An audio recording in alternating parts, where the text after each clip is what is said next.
This is the current federal tax developments for the week of March the 31st, 2025.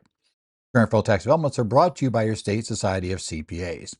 Med Zollers from Phoenix, Arizona, and we're talking this week about some issues that took place over the week. We'll start first with a discussion about Congress deciding to undo a regulation, nullifying final regulations on DeFi information reporting that were issued in Treasury Decision 10,021. We'll talk about the nature of Congress's right here, as well as, why we almost never see it except when there's a change in administration for kind of obvious reasons. We'll also talk about the interim final rule issued by FinCEN that officially limits the beneficial ownership information reporting requirements for now, because it is interim final rule pending issuance of the final rule, limited that to foreign entities, and it was released by the Treasury Department. We're going to talk about a problem of documenting you have a right to depreciate a piece of property. More importantly, what is the depreciable base of that property? In the case of Smith v. Commissioner, a taxpayer who, as you might guess, failed to be able to do that. That's why we'll talk about it. We have an executive order that was issued that will generally bar the use of paper checks to make payments to or receive payments from Treasury, including tax-related ones like refunds and payments. And we'll talk about the time frame, which is kind of specific on the refund side, less specific on the payment side. We'll have a little discussion about where that goes. We'll also talk about a case of Jones et al. Versus Commissioners, a deep dive into the microcaptive insurance industry and structures, and why the court didn't accept this one as being valid. We'll talk about issues for trying to get a tax refund claim in place.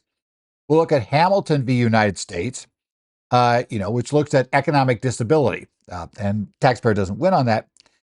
And then finally, we'll look at a Ninth Circuit case involving willful failure to pay over trust fund taxes, the issue of willfulness, and why it's easier to willfully fail to pay over taxes than most people might think, and why the trust fund penalty is therefore very dangerous with regard to a lot of people who are in positions in companies where they might arguably be a potentially responsible person. So let's start out first, though, with Congress's action.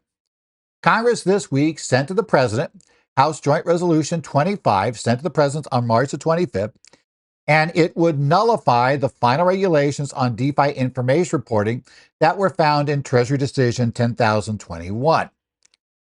Now, what happens here is TD 10,021 were final regulations we discussed here earlier that were issued by the Treasury related to gross proceeds reporting by brokers that regularly provide services effectuating digital asset sales. Basically, the DeFi group, that's basically what we kind of know them as. So they don't actually hold the, what's going to be your digital assets in question, but they provide services to essentially allow the quick transfer of it. So they're not a broker that's sitting there. Most brokerages that will be custodial, take custodian of the assets. It's a different structure. Now, these final regulations were published on December 30th of 2024. As you may remember, within a month of that date, something was going to happen, meaning there was going to be a change in the administration. This is why we tend to see these actions. They often occur when we have a change in administration, and the incoming administration, assuming that the incoming president basically has control of Congress, so that their party controls Congress as well, may not agree with this reg. There is a rush at the end of an administration to pass a lot of regs, to get a lot of things in because the new administration won't do it. And then there is this little thing when Congress comes back as to potentially unwinding some of that. Now, the reason why the outgoing administration does what they do is it is a bit of work to unwind, and it does still have to get through Congress, and there are some hurdles to be cleared. So you can't just, a lot of your stuff will survive just because it'll be too difficult to get in. Now, this regulation would have mandated that brokers who regularly provide services effectuating certain digital asset sales and exchanges would have filed information returns and furnished payee statements reporting gross proceeds essentially from transactions for their customers. So it broadened it beyond merely, when you have funds on deposit or crypto on deposit with Coinbase, it's not just, we have Coinbase, no question, has got to start reporting, and they'll start issuing those this coming year, or at least doing partial work this year. But we're talking about companies that just effectuate changes or have things go through, and they had to do some reporting as well. This is what covers this. Their reporting would have been, I believe, coming up in 27. Eventually is when it would be, but that was what was part of this reg. Now, they were effective, or I should say, actually had a slide on this, right? Their regulations are effective on February 28th of 2025, right? They include a requirement for certain participants in DeFi industry to file information returns as brokers, and specifically identifies what they call trading front-end service providers as brokers under IRC Section 6045 C1D. The applicability date for these digital asset middlemen and effectuating services regulations is for sales of digital assets on or after January 1st, 2027. Obviously, it is a way out here, right? We're going to have to go, we're looking at 2 years out as to when they would take effect. But there was a lot of controversy. In fact, you may remember that these regs, the DeFi regs, came out well after the main, reporting regulations for digital assets came into play. The main set for the big, for those who are holding the assets, those were issued much earlier. So this was always a bit of a troublesome area. Now, what House Joint Resolution 25 allows is there is a period of time after a regulation is issued during which Congress can effectively reverse the reg. They pass a joint resolution and the president signs off on it. And that would allow just for a quick reversal of this issue. So the joint resolution was passed by both the House and the Senate. It disapproved of the rule, and as a result, the rule will have no force or effect. Now, it passed the House by a vote of 292-132 on March 11th, and by 70 to 28 in the Senate on March 26th. And it was sent to, real weirdly there, but okay, we'll see this. Technically sent to the president on the 25th, and he's expected to sign it. I believe that date is the date they certified it in the Senate. So it would be in that background, but the president is expected to sign the bill. The thing note about the votes is that it's clearly not just a party line vote in this case. It was definitely in that case, we had 70 is more than just the number of Republicans in the Senate. So there were 17 Democrats that went along with it. So essentially, this reg had support of a majority of Democrats, but not a support of, an overwhelming majority. And so that's why this one was able to be kind of picked off relatively easily in this case. Now, if it's signed, it may have been signed by now, it would nullify the final regulations, and there's no reason to believe that it won't be signed. It essentially has no legal standing or effect, and the requirement for some DeFi brokers to report gross proceeds from cryptocurrency or digital asset sales on a 1099 DA would be overturned. Now, again, this is only for the DeFi brokers, right? It's not for everybody. Now, the implications for tax, for those of us in Tax Pro, realize that, you're going to find that some of these sales will not be reported. If it goes through a DeFi structure, then there will not be any reporting. Now, they wouldn't have had that anyway until the 27 tax returns. So in January of 28 is when I first receive it. There may be future legislation or regulatory action because, the law is still on the books. So Treasury could still reinterpret it now. The old reg struck down, they could reinterpret it under the current administration. Or Congress could rewrite the law. So there are a couple of things to watch for there. If it just sits there as is, in theory, if you had to change administrations coming up in 4 years, we could see the old regs go right back in, right? IRS puts them back up, Treasury puts them back up, they go back through, and they become the law again. So again, we'll see if Congress does anything. The Joint Committee on Taxation estimates there'll be a $3.9 billion loss to Treasury through revenue through 2034 due to this repeal. Obviously, when you think about information reporting, why would there be a loss of revenue? Because this technically itself doesn't impose a tax. As you might guess, it makes it tougher to evade. It makes it tougher to not report a sale. So that's always what it's there. So obviously, the arguments for those who wanted to keep it would have been that it's less oversight in the digital asset industry. It could allow money laundering, tax evasion risk, etc. That's been the argument from the start. But again, Congress has now spoken. This one is gone, at least for now. Now let's go on to the next thing that happened. The interim final rule that we were promised by FinCEN, limiting the beneficial ownership information reporting filing requirements to entities that are foreign-based only. This is FinCEN 31, Part 1010.380, a new, basically, interim final rule, which essentially for now supersedes the final rule that's there. And we await a new final rule that will put this in. It was RIN 1506-AB49, and it was issued on March the 21st. Now, again, we've already discussed basically what this does. This does what we had discussed in the Treasury news release a while back here. It significantly revises the reporting requirements for domestic entities, essentially exempts them entirely from the reporting obligations. So if you're a domestic reporting entity, in fact, actually kind of deletes that term from the final rule. And previously, the Corporate Transparency Act required, domestic entities to report BOI to FinCEN. So a domestic reporting entity. Now, we still have the same definition of a foreign reporting entity, and those are still required to report. That's going to be key. So domestic reporting companies are what we used to call that, because again, that was a term in the final rule that essentially is removed from the final rule for companies that must report.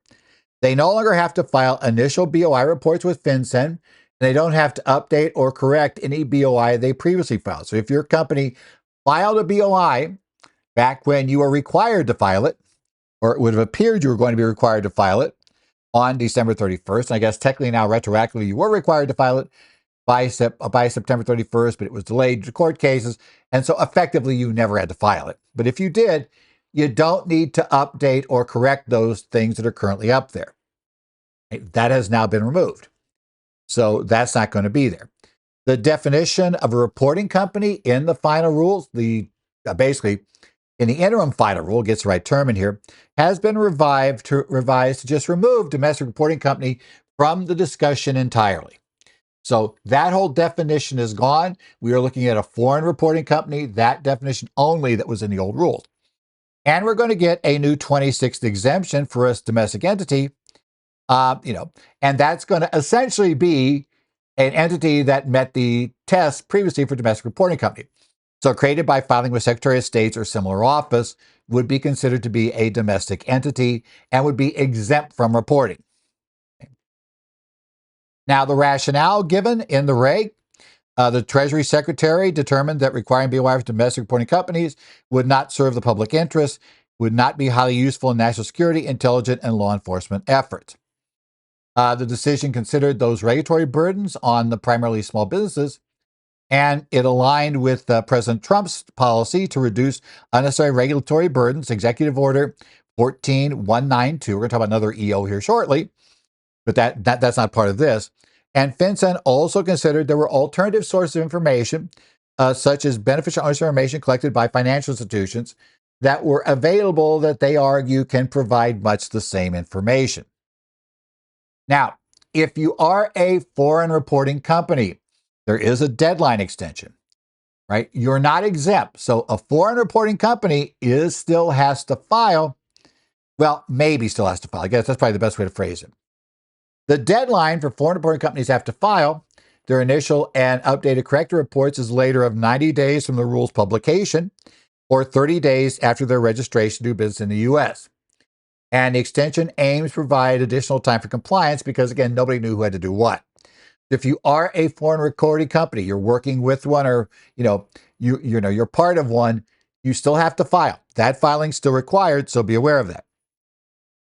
Now, however, if there is a U.S. person who is a beneficial owner of a foreign reporting company, then we get a new exemption. You do not have to report the BOI information, the beneficial ownership information of any U.S. persons who are their beneficial owners. So U.S. persons who are exempt from having to provide the BOI to any foreign reported company for which they are a beneficial owner. So number one, the company does not have to provide that information about the owners. And number two, the owners are not required to provide the information to the foreign reporting company. If a foreign reporting company has only U.S. beneficial owners, they'll be exempt from reporting any beneficial owners.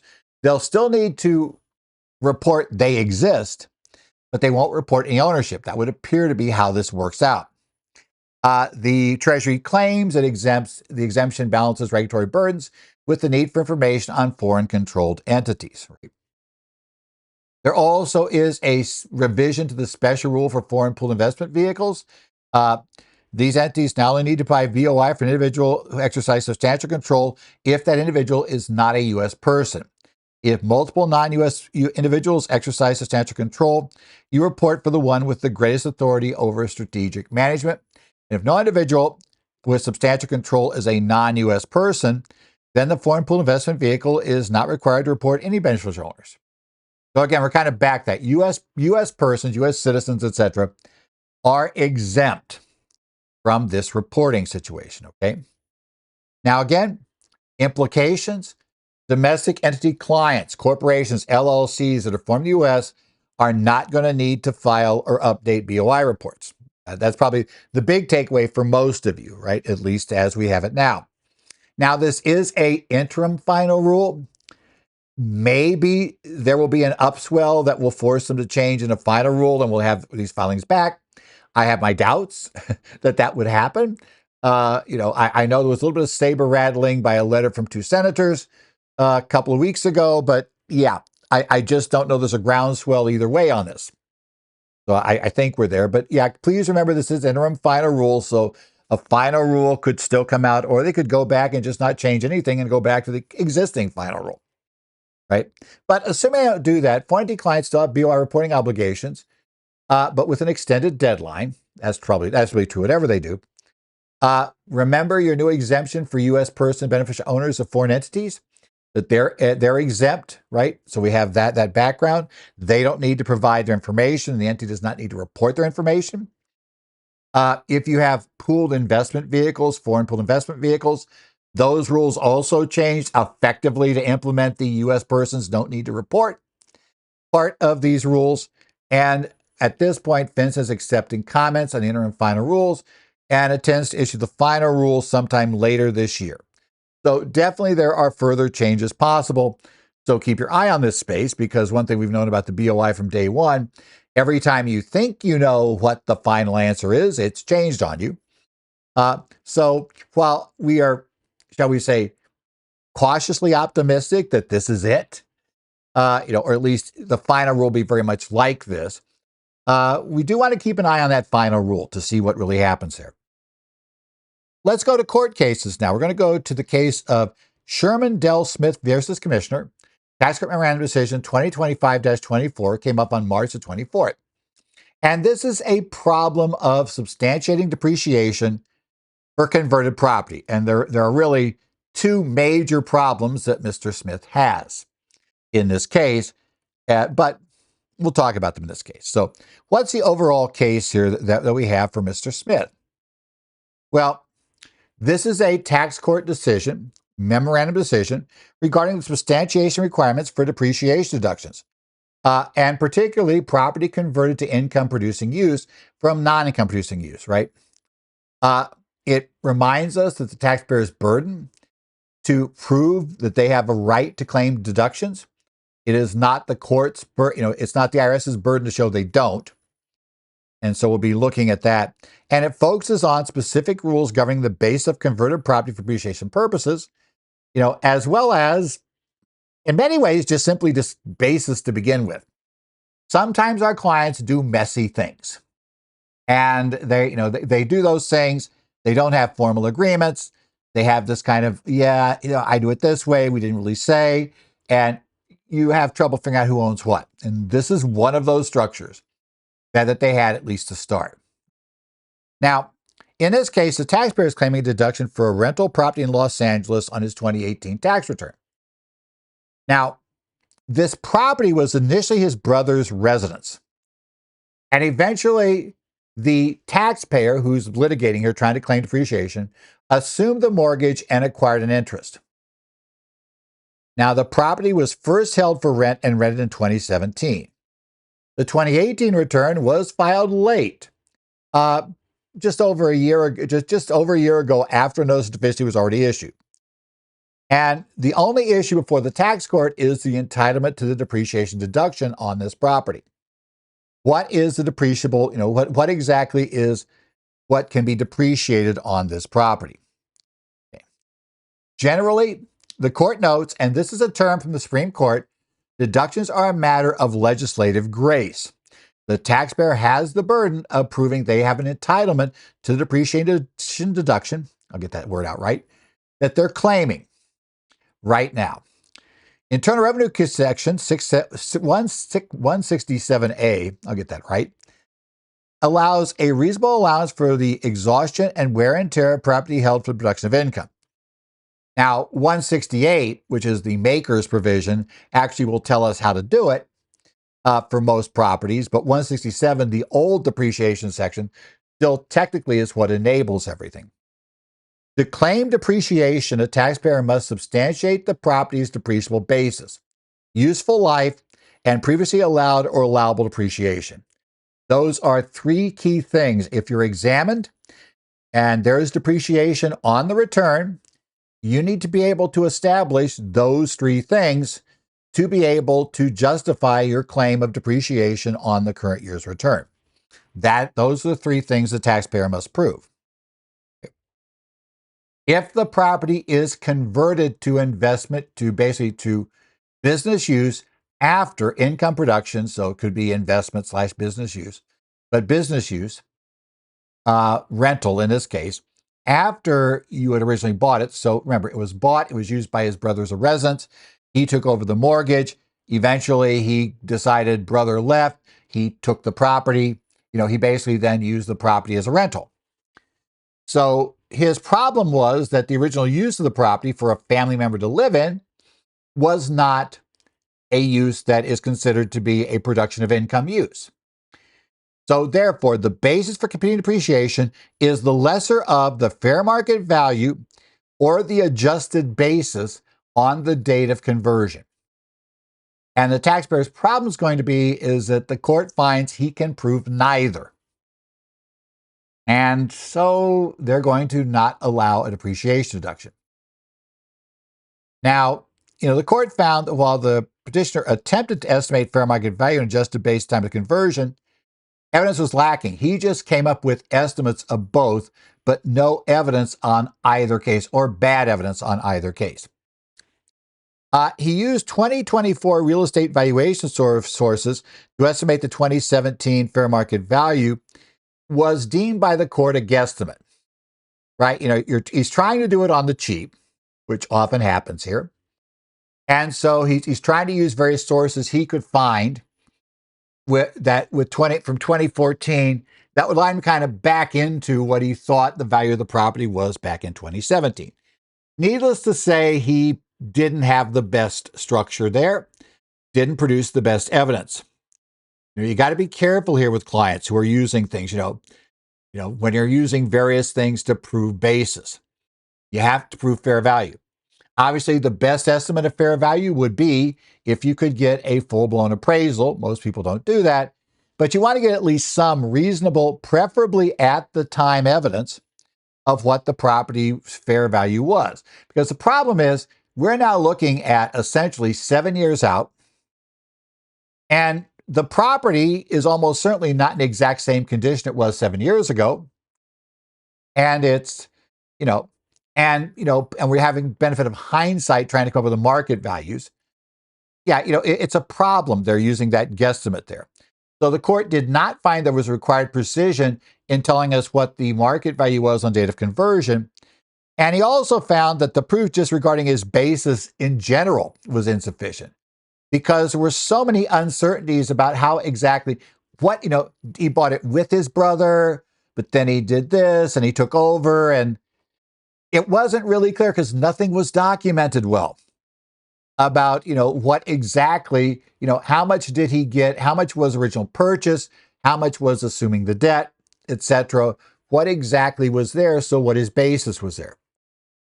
So the problem was, you need to show the lesser of your adjusted basis or fair market value in 2017.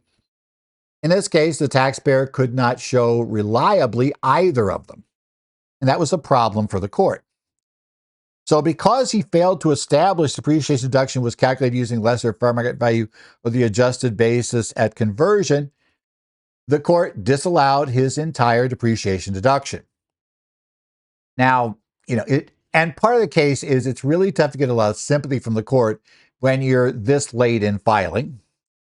And it's really tough to get this sympathy from the court, when things are just messy coming to court.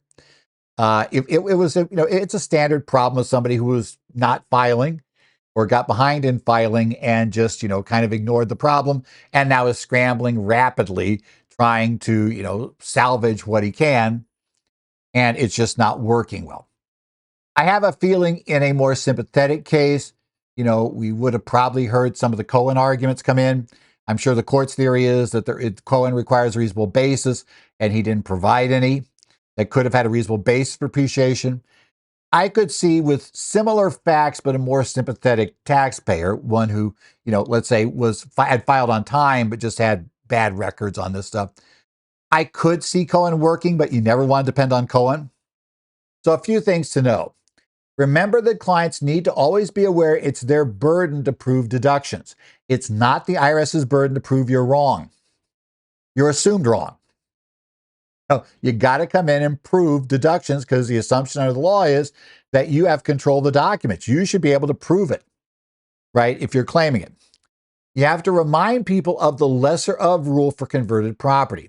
That not only affects depreciation, but it also affects when you sell the property. Now, it's a little messy there as how it works. But again, you cannot claim a personal loss. So which people did when we had a real estate crash back in 2008, they had this personal property.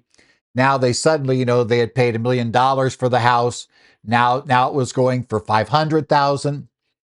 So the market was down to nothing. They're going to take a $500,000 hit. So they decided, well, I'll just convert it to a rental.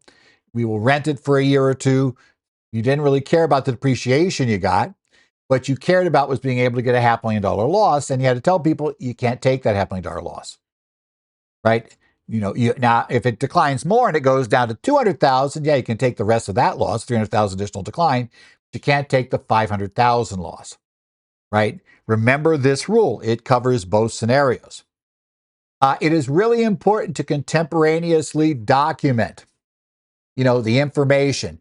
Keep detailed cost records. Make sure it's clear what the cost was. Make sure it is clear if you have a situation like this one, that you're somehow helping your brother buy the house and then your brother flakes out. So you take the house and now you're going to try to make it a rental. We need to have things documented there. And the problem is people do these things informally. Situations go, case like this, where it appears that the brother just kind of, it didn't work out. And then suddenly now everything's back on the brother that could pay the mortgage. And now he's scrambling to piece things together. That's a problem. Get things in line to start. My clients resist talking to attorneys. I know they do, but that this person would probably have recovered, whatever the legal fees would have been to draft a document there and then to have an attorney draft the transfer that came out later. Probably would have been recovered with what he's going to lose in deductions because he can't show any of this, right? And finally, and I think it's not unimportant to look at it here, timely filing. The fact is that this return came in response to a notice of deficiency. It is going to be looked at in detail. Yes, the IRS does not normally spend a lot of time on basis, but on a late filed return that everything's sloppy on, yeah, they're going to start questioning everything. So yeah, a lot of problems here. Okay, next up, one that may have flown under the radar for you for a while. This is an executive order titled Modernizing Payments to and from America's Bank Account. Executive order was issued on March the 25th by the president. Okay. This executive order will generally bar the use of paper checks to make payments to or receive refunds from the U.S. Treasury. And that does include tax items. So it's important to understand that this is an executive order. That's basically it. Now, let's talk quickly about EOs. Executive orders are not generally going to give you a lot of details about how-tos and all the technical minutia about how we're going to do this. This order, like most, is going to push the details out to the agencies. So we know broad guidelines here. We know what they have to achieve. Timing is a bit more of a question, and we'll talk about that when we get to various parts of it. Okay. This order, issued on March 25th, is aiming to modernize payments to and from the U.S. Treasury, right? It mandates a shift entirely, to the extent possible, away from paper-based payments, either to the Treasury or from the Treasury. And effective September 30, 2025, the Secretary of Treasury is directed to cease issuing paper checks for all federal disbursements, including tax refunds. That part is clear. So if your clients are on extension and their refund doesn't get processed by September 30, there may be a problem. We'll see what Treasury says. I am hoping that Treasury carves out a minor exclusion for a couple of weeks here, to allow the last refunds of the 24 filing season to come out under these rules. But we don't know yet. We have no implementing rules at this point. As well, the second part says all payments made to the federal government, including taxes, shall be processed electronically as soon as practicable and to the extent permitted by law. Now, the problem here is I'll put it this way. If you read it carefully, there is not the drop dead September 30, 2025 date here. I think it may be implied that that's a target date, which could complicate estimates this year, because if you handed out to your clients paper tax payment vouchers, they have one in there for January of 26, which if they actually implemented this and implemented everything by September 30, which I think is unlikely. I'm thinking there's going to be some give that's going to go in here with implementation due to the fact that tax filings are a little bit odd when they occur. And it's very tough to impose this type of hard cutoff, except around going from one set of returns to another.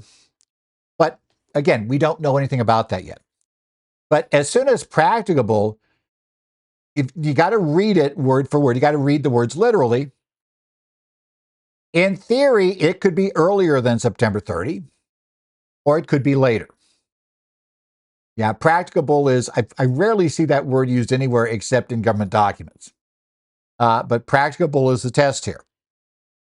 And we're going to want electronic filing. So bottom line, when this executive order is fully implemented, your clients will no longer be able to get a paper check from the IRS for any tax refunds, and they will no longer be able to pay any taxes due by paper check. That is official at this point. What we don't know is the timing. Now, there will be some exception to the paper check phase-outs for either direction. The Secretary of Treasury is ordered to review and revise procedures for granting limited exceptions where electronic payments and collection are not feasible. The order mentions 4 categories. First, individuals without access to banking services or electronic payment options would be allowed to continue to receive payments by check and make payments by check. Now, what the criteria will be for when you're deemed to have not have access to banking services or not have electronic payment options, that is more interesting as to how they're going to come up with that determination. So we'll have to see what they end up coming up with there and what their options are. But I would say that probably, if you're writing a check from a bank account, that's probably going to be proof positive that you have access to banking services and that you could have had that done electronically. So I have a feeling having a checking account is going to be a problem meeting the first exception. We'll have to see. It would exempt certainly emergency payments where electronic disbursements would cause undue hardship. Doesn't really seem likely that's going to be tax related unless we do something like COVID and the payments that related to the employee retention credit. Well, initially the sick pay rules, and then the employee retention credit, where they kind of reverse the payment structure, to make payments back to the businesses for the credits they got on payroll. I guess that might be, especially if somebody was in a situation where, they were in a true emergency, electricity and stuff was out. So the paper check might be better. If there's national security or law enforcement related activity where non-EFT transactions are necessary, yeah, it might give away your undercover operation. If you're going to require them to sign up for a government payment program, to pay you, yeah, they may be able to take a paper check there when they're running their sting. And any other circumstances determined by the Secretary of Treasury. That opens up the door. And obviously, there's going to be a lot of people suggesting to Treasury options to fill that last category.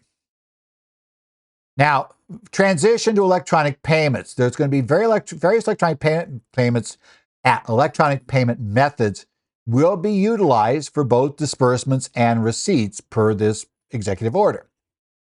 Direct deposit and direct withdrawal are probably going to be, the most likely way you're going to see most things happen for your clients. That's the way most of them do it now, and I'm sure many of you, including myself, have been encouraging clients to go the electronic payment route simply because the IRS has had trouble with paper processing for a while here. Ever since, actually, it wasn't great before COVID, but post-COVID, during COVID and post-COVID, it got really bad. Number 2, a callback to COVID. Prepaid card accounts and other digital payment options. Remember those debit cards they sent out for those various, rebates they were paying for their advanced tax rebates or advanced credits. Yeah, it seems like they may come back. We know the last time this administration was in office, they liked that method. That was their go-to of trying to solve the issue. In this case, limiting the number of checks.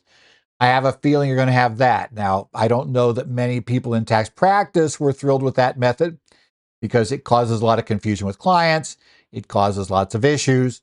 And obviously, the debit cards can be intercepted in the mail. So, yeah, it's not really, in that case, it seems like not much better than a check. But nevertheless, it's going to be one of the options. We have to see that.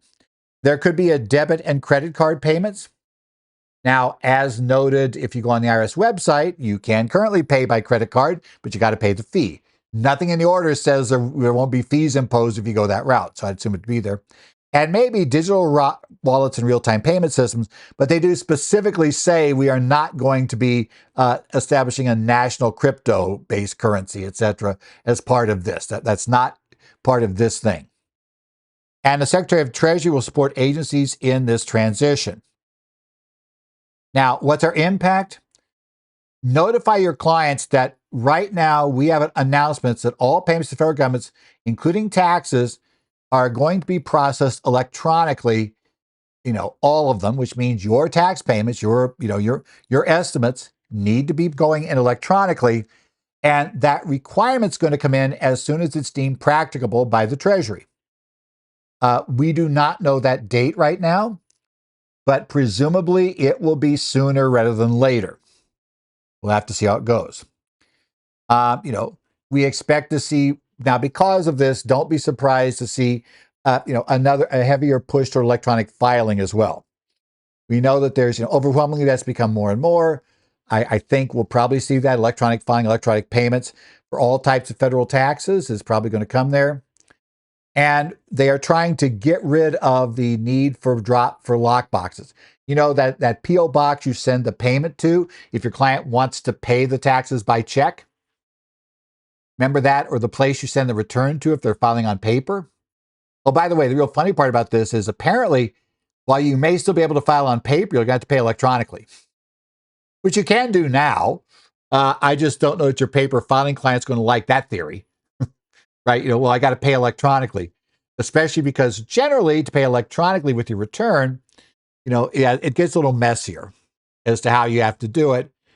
So yeah, it could be interesting. And let's also not forget, I wouldn't be surprised to see the states follow in the Fed's footsteps here.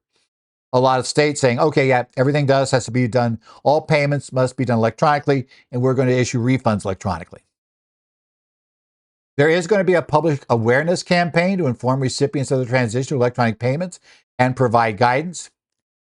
My guess on that is Treasury is going to send a mailer out to clients, and you'll know when they do because you'll start getting the phone calls, right? Saying, hey, you got to start doing this. We see that you're paying estimated tax payments with vouchers. You need to now transition to paying them electronically. You want to emphasize the importance of protecting classified information systems, as well as personally identified information and tax information. Remember, electronic filing is going to be a new thing for some of your clients. You need to walk them through what's legit.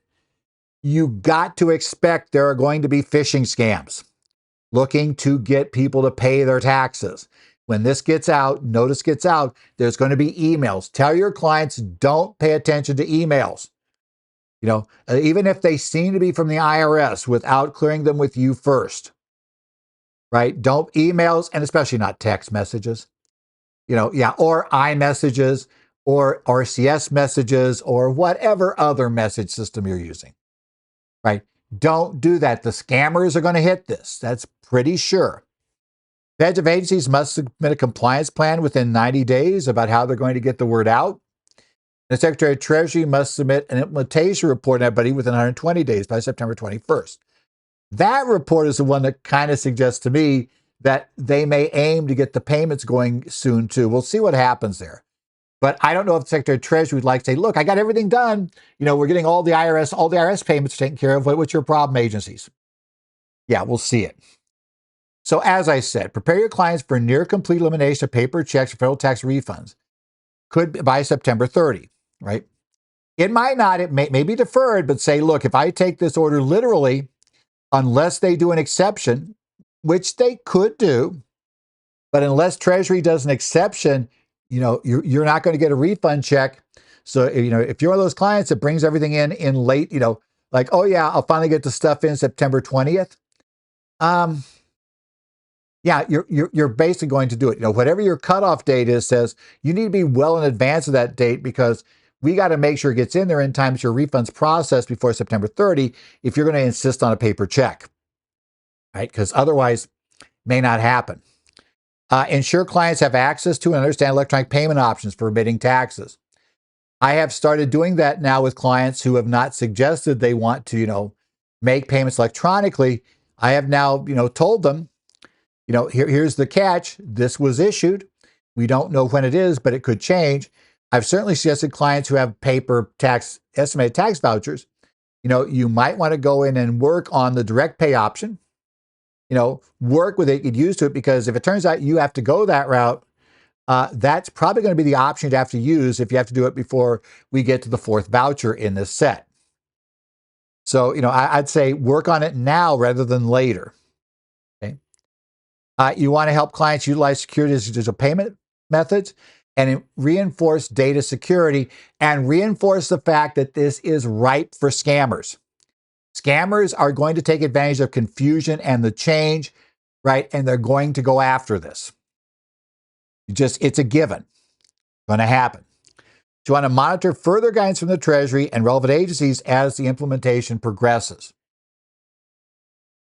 Next up, we're going to take a look at the Jones case. This is a look at tax court scrutiny of microcaptive insurance arrangement. This is Tax Court Memorandum Decision 2025-25, Jeannie R. Jones et al. Versus Commissioner, came down March the 25th. In this case, the tax court took a pretty deep look at a microcaptive insurance arrangements, right?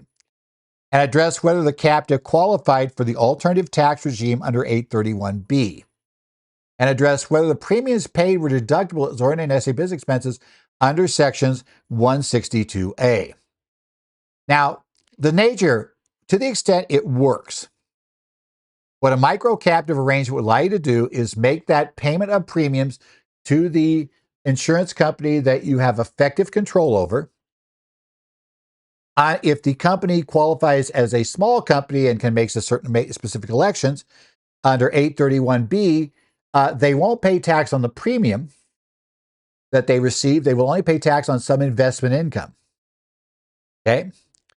And that would then allow you to, let's say, make a big deduction for the premiums you're paying.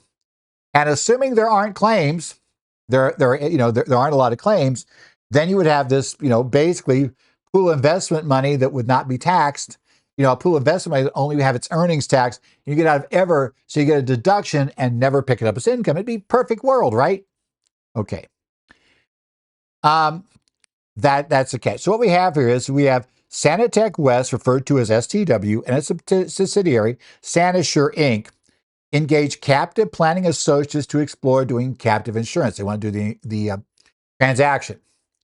The preliminary report highlighted the tax benefits under 831B, the provision I just mentioned, where you could have the small microcaptive and be able to take a deduction for the premiums paid to the small microcaptive, but then the small microcaptive, which, as I said, is effectively under your control, would essentially not have to pay tax on the premium. And presumably, if there aren't, basically assuming that claims are small, minimal, or none, then it would just have a pool of money it could use, okay? So, Revell Consulting Services, RCS, conducted an actuarial analysis with non-public frequency estimates and 100% contingency margin to come up with a justifiable, in their minds, premium. And concerns led to a comparative analysis of market premiums by HB International, noting many non-standard coverages were involved there. So they're trying to defend they were trying to defend the premium, right? Now, Clear Sky Insurance, CSI, was established in Montana, and it was owned by STW's executives, right? This is our captive insurance company. STW retained, traditional commercial insurance, right, that it had, but then also paid the captive $813,000 for general liability, directors, and officers' liabilities policies on December 31st of 2025. CSI joined the Omni reinsurance pool, ceding risks and paying reinsurance premiums to Omni, right, to basically help cover if they haven't done enough cash to pay any, claims that might arise. CSI then took the money it received and took $400,000 of that, made an unsecured advance to STW's founder, Shore, at low interest rates, right, that he would then use, as I recall, to purchase a building. STW did not renew the policy, paid 1 year's premiums only, and CSI became a dormant insurance company. Okay, if you want to set up facts that sounded bad, this pretty much is it. Okay. The IRS audited STW's 2015 return and disallowed the premium deductions, arguing it wasn't insurance and it was not ordinary and necessary. They also disallowed CSI's exclusion under Section 831B, contending it was an insurance company, so it couldn't get the exclusion. So, this is getting bad, right? The insurance company has premium income, which in theory is taxable now because they don't get this exclusion. And the company that paid the premium, STW, is going to lose the deduction. I'd say that's a bad result, right? Audibly, okay? Taxpayers argued the arrangement was valid insurance setting and therefore entitling them to the claimed tax benefits. Okay. Now, the tax court applied a 4-factor test from the Harper Group case for insurance and found the arrangement failed. The big problem we have, and we'll talk about this particular issue, is they did not achieve risk distribution. They didn't distribute risk out to others.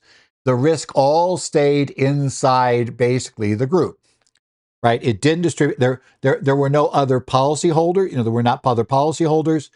There were not paying premiums. There was no distribution of risk, right? There were a limited number insured, only STW and Sanasure. And there was a limited number of risk exposures. So if you think about it, this was, what they're saying is, for all practical purposes, this was simply, quote, self-insurance to the extent there were uninsured risks. They were going to just self-insure it. And that's not really insurance. Insurance is when you are you're transferring risks. Like my currently, let's say the health insurance policy I pay into that every month. And everybody else everybody else who has the same policy pays that into my carrier here in Arizona. And that carrier then uses that to pay claims that are submitted. And the idea being that I'm shifting the risk. And even though I may not have any claims this year or minimal claims, which I clearly hope is the case, it's basically, therefore I am helping to pay for the people who do have claims, right? That's the idea of shifting the risk among people. Same thing with any insurance policy, your liability insurance policy for errors and omissions, your insurance policy for liability on your property if somebody gets injured on it, etc. You're shifting liability. You're paying it. You're hoping nothing happens, but your money then is used for people where that hope didn't turn out, right? And they also found the reinsurance pool did not function as a bona fide insurance company, which is really key here because that was kind of their point. See, we had this. They point out it was effectively a circular flow of funds. Funds went in and out of Omni Reinsurance. So it eventually, at the end of the day, they got almost everything back except a fee that went to Omni's promoters, effectively. There were non-arm length contracts negotiated. Didn't have an actuarially defined premium. And the safe harbor in Revenue Ruling 2289 to such arrangements did not apply to Omni. So it didn't like the reinsurance pool. Now, why wasn't it insurance? Well, let's go through the reasons. It did not operate as a typical insurance company, right? There was no underwriting analysis. There was the unusual loan to shore. Why would you make this huge loan, effectively illiquid loan to somebody if that's the funds that suppose you're going to be needed to pay the premium or not pay claims? So some policies were likely not valid and binding due to the fact they had missing elements. So they just didn't meet the requirements to be insurance. It could be challenged immediately. The premiums themselves were unreasonable and not arm's length. They were significant overpayment compared to commercial insurance. They were unfavorable terms, etc. None of that made sense. And there was no claims activity, right? This looked like an insurance company in name only, but not in the way anything under it operated, okay? Court's conclusion, because the payments were not for insurance, they were not deductible under 162A, so the companies couldn't claim a deduction. The $400,000 advance to shore is a constructive dividend, had its own tax issues. So yeah, we have problems there. Right. Okay, key takeaways. In Microcaptive, you've got to be able to show a genuine risk distribution. Don't get too cute. And what happens with a lot of times, unfortunately, when you're marketing tax structures like this, people marketing these, is they get carried away with the marketing side of it. And that often gets them in trouble because they're going to tell people and they're going to lay it out to them. It says you put let's say you pay this $400,000 premium. It comes out of your account, goes into this other investment account over here. You get a deduction of that $400,000. You then can have the insurance company that you just paid that to loan you that $400,000 back at very favorable loan terms, which you then can go out and use to build the building or whatever, right? And we can do all of this. Look at this, wonderful. And of course, because what we insured is wildly unlikely to happen, because it's not a sort of claims happen very often, and you only got one party involved in this, and it would have wiped you out anyway. So probably who cares? You can't lose. At the end of the day, it doesn't look like insurance. You got to make sure that there is a genuine risk transition. You got to watch out for substance over form. And as I said, the problem is those promo materials are the textbook discussion of, look, the court, it's very easy to say, the promo materials tell you the substance of the transaction. Now, they're telling you in court to follow the form, but they're marketing based solely on substance. And that's a problem. They're assuring them it's not really an issue. You need to have actuarial soundness of the premiums. You've got to show that this really is something a real insurance company, a premium that they would have charged. It would make some sense. Any related party transactions must be at arm's length. And that's the problem. One huge problem in this case is getting that $400,000 loan back, introduced yet another non-arm's length transaction that was a pain. You got to have comprehensive, complete documentation and make sure your policies are valid. That would be kind of helpful in cases like this. And you've got to have a robust, commercially reasonable insurance program, not just a tax-driven structure. Paying one premium for 1 year and just waiting to see if we won the bet that nothing horrible, because nothing horrible like this happened to us like in the last 30 years. So we make that bet for 1 year and then suddenly we win the lottery. Yeah, that's probably not good. Okay, let's go now to U.S. District Court here in Northern District of California, case number 24-CV04491. This is the case of Hamilton versus United States, and we're going to look at jurisdictional hurdles for tax refund claims, right? A couple of key cases. We've talked about this before, but we'll take a look. This is a little different case. That's how it structures. We're going to talk about tax refund claims here. Timeliness under IRC Code Section 6511. And this is a reminder of the jurisdictional pitfalls of missing deadlines and what the evidentiary burdens are for exceptions like financial disability tolling, which is probably the one unique thing discussed here, and we'll talk a little bit about that. Now, in this case, Hamilton is looking for a refund of $2,070 from 2017 tax year. The return was filed in November of 2021 claiming the refund. You might already have figured out what the problem is here. That's we're after the 3-year time date that you could have filed it, right? So the claim is denied as untimely. They appealed that decision administratively. The IRS denied the administrative appeal. They filed on their own, pro se, a civil action in July of 2024 to get their $2,700. As you might guess, yeah, it's going to be a pro se action because $2,700 is not going to pay to litigate this thing. Hate to say, but they want their money. They argued for tolling based on financial disability due to work injury, job loss, lack of insurance, and eviction proceedings. That all of those amounted to a financial disability. And there is a provision under the code that will allow you to get an extended statute for financial disability. Now, basic rule when you sue the U.S. government. The U.S. government can only be sued if it has waived sovereign immunity. That goes back to Old English law. The king, you couldn't sue the king. You can only sue the king if the king allows you to sue the king. That was the concept of sovereign immunity. It does apply even today. Common law brings that down. So, in essence, to sue the U.S. government for money, you have to find an explicit waiver of sovereign immunity. For tax refund lawsuits, this waiver requires compliance with Internal Revenue Section 7422A and IRC Section 6511. And these are jurisdictional.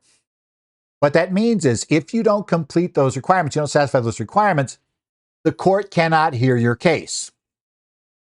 Right? We're done.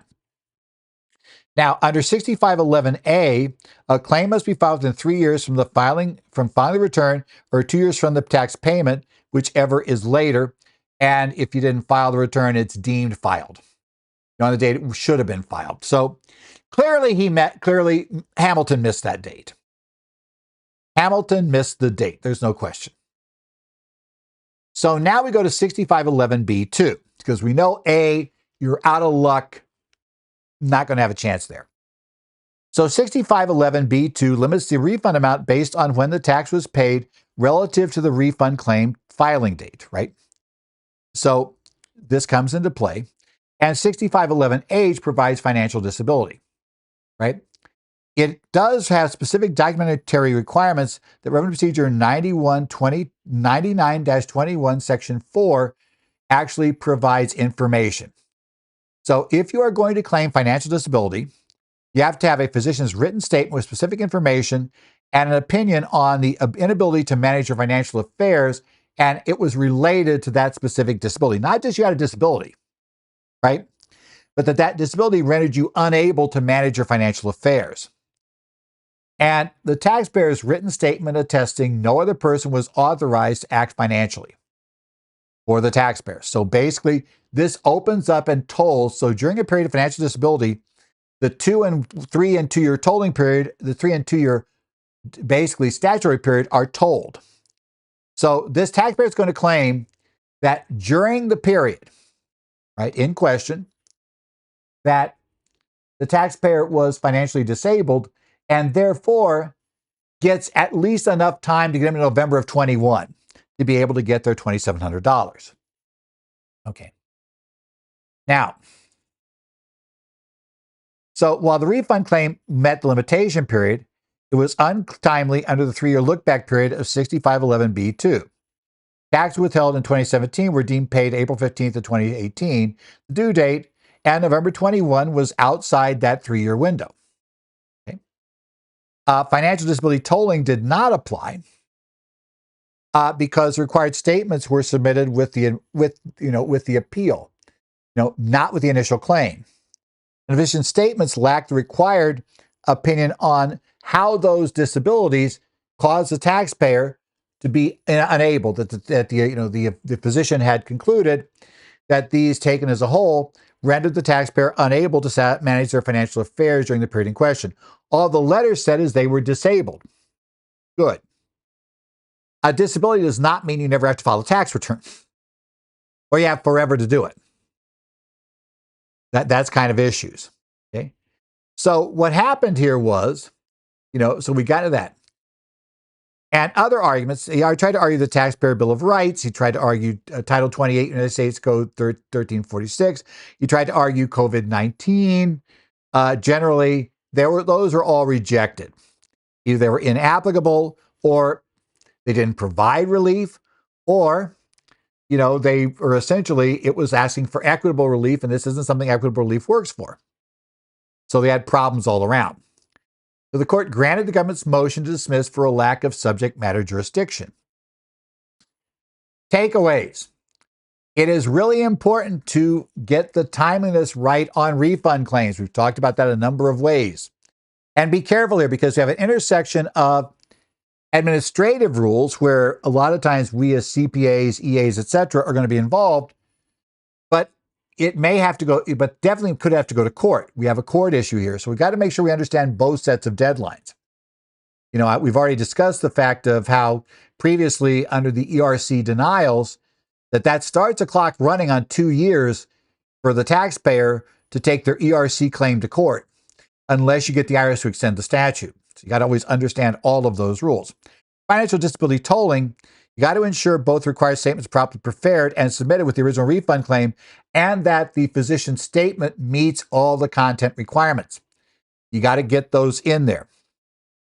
You have to be aware of the fact that the limited scope of the Taxpayer's Bill of Rights and 1346, which was a recovery for things, where the IRS gets an advantage of the statute closing unfairly.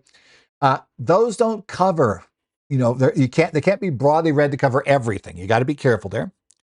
Got to inform the taxpayers that equitable tolling is not generally permitted. I don't care, it's unfair. Currently, the courts are not allowing equitable tolling.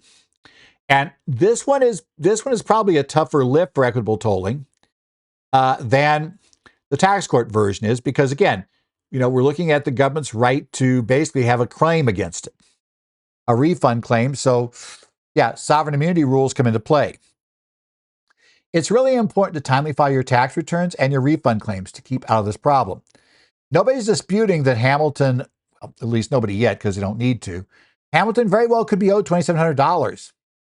But Hamilton took too long and lost it.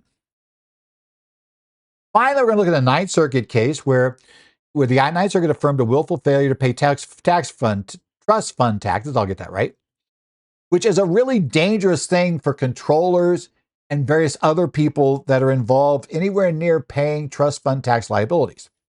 This is the case of Christopher Dreyer versus United States of America. Ninth Circuit Court of Appeals, so this went up on appeal. Number 24906, it came on March 28th of 2025. Now, in this case, the Ninth Circuit's going to affirm, I get it right, district court's finding of willful failure to pay trust fund taxes. And the key questions here you're going to discover is the term willful. I guarantee you that Christopher Dreyer does not believe he willfully failed to pay trust fund taxes.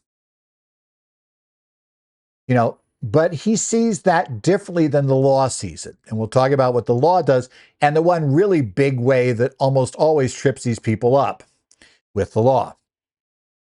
There are very stringent standards for demonstrating a lack of willfulness in these cases.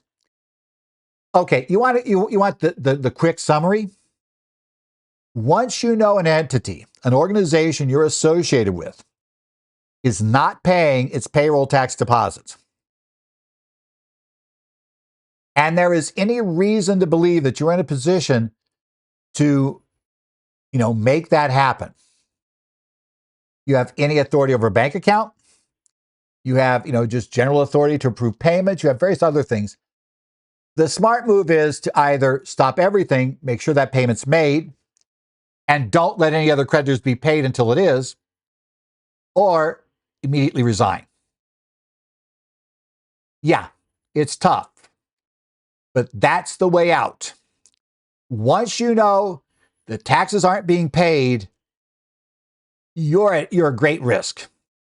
If you continue and there is any way to tie you back to the taxes, the payment of taxes or payment of any other disbursement, right?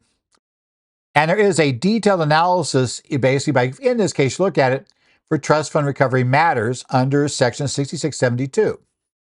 Okay?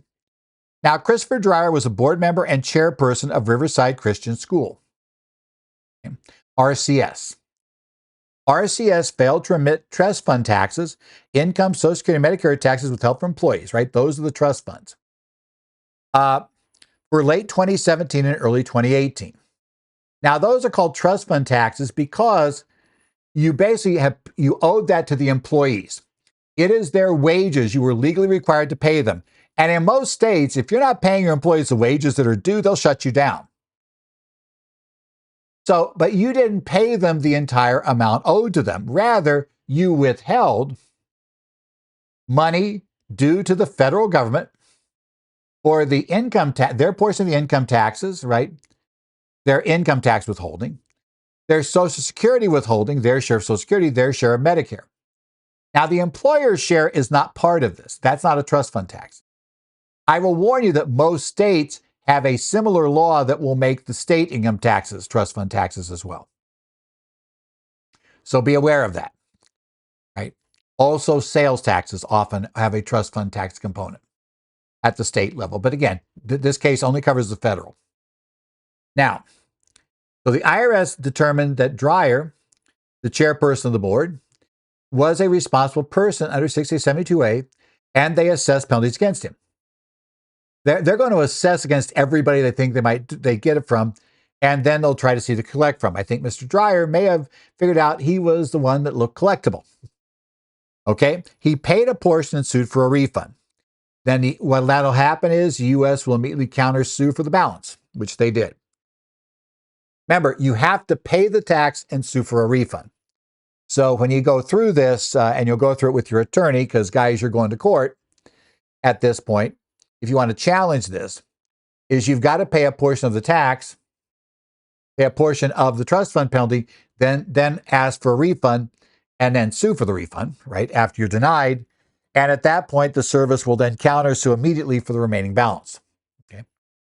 Now, in this case, the district court ruled against Mr. Dreyer, found his failure to pay was willful. The appeal is going to focus on why were his actions willful, because Mr. Dreyer, and probably most people your clients, are not going to see their actions as willful in this case. Mr. Dreyer, guarantee you, did not see his actions as willful. So what happened there? Let's take a look at the basic legal framework. There are 3 criteria for imposing the trust fund recovery penalty. If the trust fund taxes are not paid, right, and you are a responsible party, then you can be held personally liable, jointly and severally liable. The company's still liable, you're liable, and any other responsible person is liable. And it's a joint and several liability. Once the IRS collects, they only collect it once, right? So they can only get the total trust funds from all of that group, but they can take it from anybody. So understand joint and several. Now, to do this, to get you in the group and to get you liable for the penalty, they first must establish a responsible person, right? Generally, a responsible person is somebody who had the power to be able to make the payment. That doesn't mean you are going to be considered liable, just that you had the power to get the payment made. But they also must show that you either failed to collect or failed to account for and pay over such tax. Now, failed to collect is a problem because if you don't withhold, let's say federal withholding tax from somebody for whatever reason that you legally should have, yeah, you're potentially, not only is the company liable, but the responsible parties are liable, right? So, did you fail to collect or account or pay over such tax? And by the way, this can include just being aware the company has not done so, or being reckless in ensuring you weren't aware, right? Recklessly being unaware. And then finally, did you act willfully in doing so? So we're going to look at willfulness now. He's a responsible person, right? He could have forced the payments as in his position. The powers he had, and this looks at the underlying documents that he had and the powers he had with it and his signature authority. He had signature authority over a bank account that could have been used for this.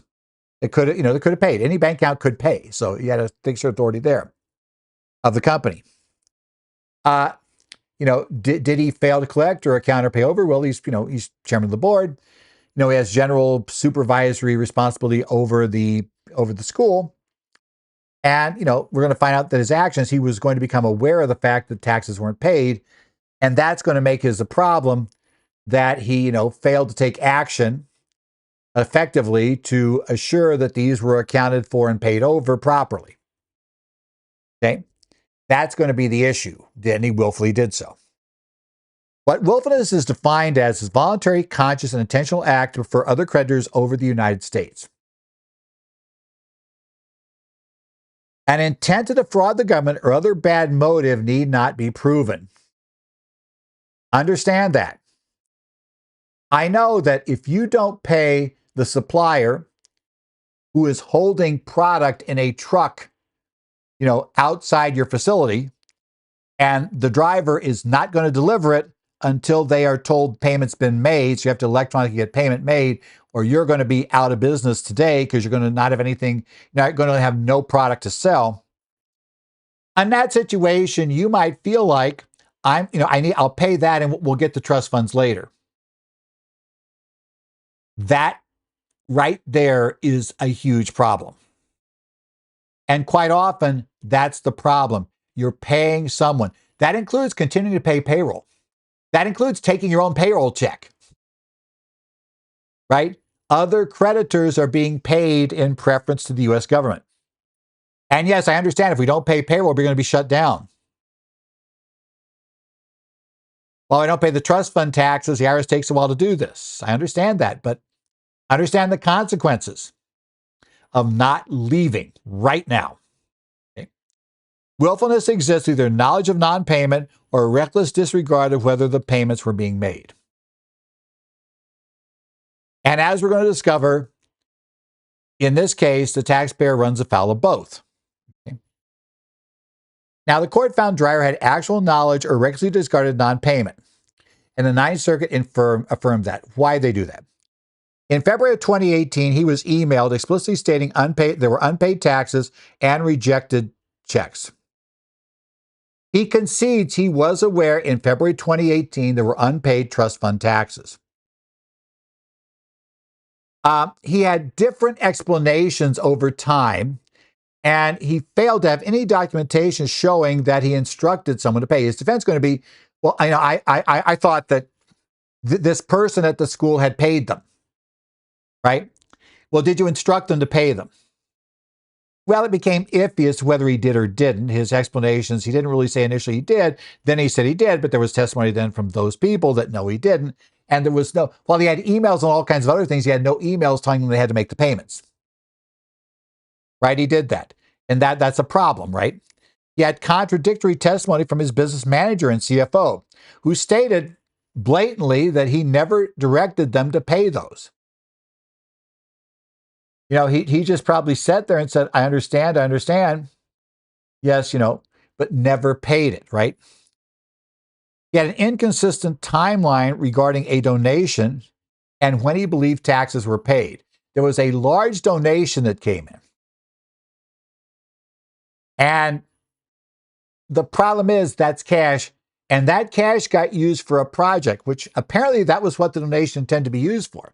And I understand we get into these restricted funds issues with charities, which is fine, but that was preferring the creditor, the contractor, etc. If I believe it's a building project, you preferred them over the IRS. And the bad part was that one was the big check that went into the account that he controlled and he had signature authority over. So now he had a source of funds to pay it. And he had unreliable financial statements. He claimed he thought it was paid because financial statements didn't show liabilities. But the problem was those financial statements omitted other debts he knew existed. He knew that financial statements balance sheet did not have the debts on it, did not have a whole bunch of debts on it. So why do you believe it would have the tax debt on it? That was the key the court decided. And based on that, the district court concluded that he either had actual knowledge things weren't being paid, or he recklessly disregarded the fact that their taxes hadn't been paid and did not take steps to ensure they got paid. And he had the ability to do so. That means that now he owes those taxes personally. The Ninth Circuit affirmed the district court's judgment, right, finding that no clear error in the willfulness determination, right? Dreyer failed to meet the burden of demonstrating that no reasonable fact finder could rule for the IRS on willfulness, right? It just really, wasn't possible. The IRS, their ruling looks good. He didn't have the evidence to back up the fact. And that was part of it too. And remember, now we got his word against two other people's word. Yeah, and while he has emails and other things, he has no emails on this key question of did he ever send an order. And since this went on for a while, you would have assumed he would have told them multiple times and would have asked if it got paid, and yet we don't have emails on that. So key takeaways: knowledge of non-payment and preferring other creditors establishes willfulness. Once you know there's non-payment, and other people are being paid, like the school was obviously still paying his payroll. It was still keeping the lights on. It was apparently still paying bills enough to keep operating. You really had a duty then to try to figure out, hey, wait, is that really, do we have non-payment? I need to figure out, has the IRS been paid? If you disregard non-payment, not acting, he may have felt, well, I'm not the CFO, right? I'm just, the board member.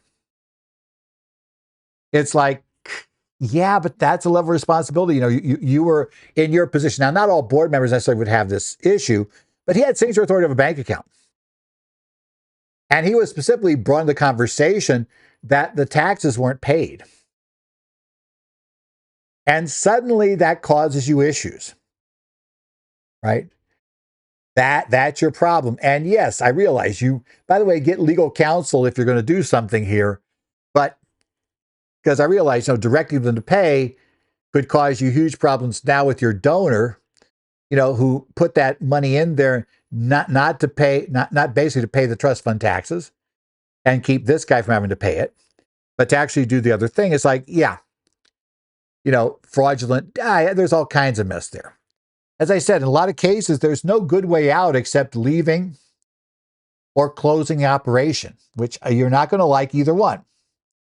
But if you go forward, understand that you now have a very, very personal interest in knowing that those taxes got paid. Very personal interest. Essentially, the taxpayers have a significant burden of proof whenever they challenge these. Right? It's going to be assumed, because it's really not that tough for the IRS to show willfulness here. You got to be able to demonstrate clearly that you took actions that should have led to payment.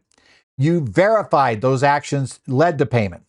By the way, if they did, then we didn't need to worry about this. And so it depends. About the only way you're going to get out of it is going to be that you took actions that led to payment, and either somebody defrauded you, right? Gave you a fraudulent bank statement that showed it had been paid, right? Or did something of that sort of fraudulent IRS printout. I mean, it's going to be difficult if you hang around. What you're probably going to do is order it to be paid.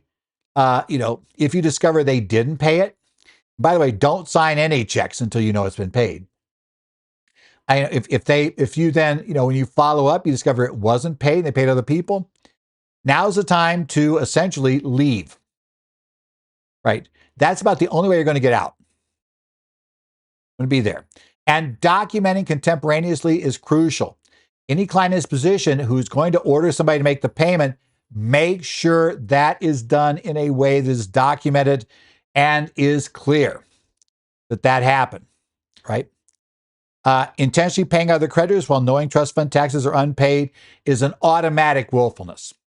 Anybody that does that allows other creditors to be paid while aware that there are unpaid trust fund taxes is now in the willfulness camp. So advise any client who's in a position of responsibility, to maintain thorough records of tax-related communications, actions, and to understand the special nature of those taxes, generally payroll taxes and sales taxes, that are covered by a trust fund penalty, that they better be very, very careful if those taxes ever go unpaid. Because it is very easy, because the IRS doesn't show up and threaten to shut you down the day after you didn't pay. They'll let you dig a nice big hole. So you got to be ready for that. This has been the Current Federal Tax Developments for March the 31st, 2025. Current Federal Tax Developments, as always, is brought to you by your State Society of CPAs, Med Zollers. Again, you can email me, edzollers@currentfederaltaxdevelopments.com. If you have any questions, I do follow the Connect sites for the Arizona, Idaho, Illinois, New Jersey, and Minnesota Societies of CPAs. So, if you have any questions, you remember one of those, you can post there and I'll follow up. Otherwise, I want to thank you for tuning in this week. Hopefully, I'll have time to record something next week. We're getting to the end of tax season, so things get weird. So don't be totally surprised if we go silent next week, but hopefully not. We'll see what happens. And we look forward to seeing you in the future, or at the very worst, at the end of tax season, for more current federal tax developments.